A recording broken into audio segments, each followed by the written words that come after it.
चलिए अब एक स्टॉक लेकर आइए आप स्विगी का। और इस अर्निंग सीजन में अगर सबसे घटिया नंबर किसी कंपनी ने पेश किए हैं तो वो स्विगी के हैं।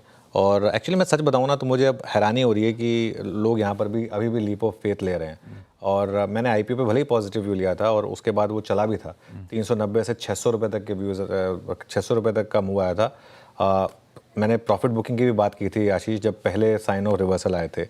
लेकिन जिस तरीके के घटिया नंबर इस कंपनी ने पेश करें उससे एक चीज़ तो क्लियर हो गई है कि आप इन चीज़ों में ना होप ट्रेड लेके नहीं बैठ सकते।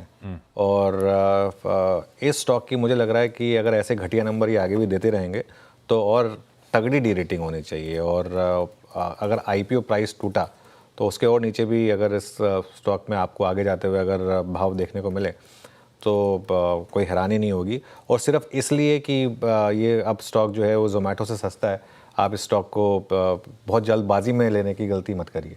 क्योंकि अब एक चीज़ क्लियर हो गई है कि एक रीज़न से सस्ता है और सिर्फ रेवेन्यू बढ़ने से कुछ नहीं होगा। रेवेन्यू तो बढ़ा ही सकते हैं ना, रेवेन्यू बढ़ाने के लिए क्या करना है, थोड़े से और लॉस कर लो। अब वही गलती जो अनलिस्टेड मार्केट में हो रही थी, एटलीस्ट जोमेटो ने एक चीज़ तो रियलाइज़ कर ली कि प्रॉफिट बनाना है। और ऐसे घटिया नंबर अगर आप लेके आते रहेंगे तो फिर स्टॉक मार्केट आपको ऐसे ही पनिश करेगा। और अब तो मेरा ये व्यू बन रहा है स्विगी पर कि आगे जाते हुए ये अपने आईपीओ के प्राइस को भी तोड़ेगा। आज ऑलरेडी इसने एक्चुअली तोड़ दिया है 385, आगे उसको भी तोड़ेगा। और बहुत अब इसमें मैं एक नेगेटिव व्यू लेकर चलूँगा।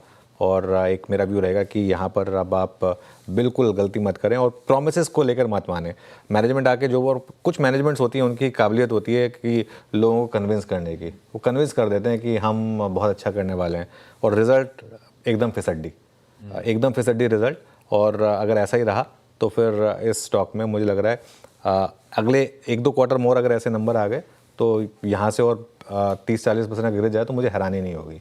इसमें बिल्कुल बहुत ख़राब, बेहद ख़राब नंबर्स। और जिसे कहते हैं कि एक तरीके से अगर आईपीओ इन्वेस्टर्स फील करें कि ठगे हुए से फील करें तो उसमें कोई हैरानी नहीं होनी चाहिए। चलिए खैर एक काम करते हैं,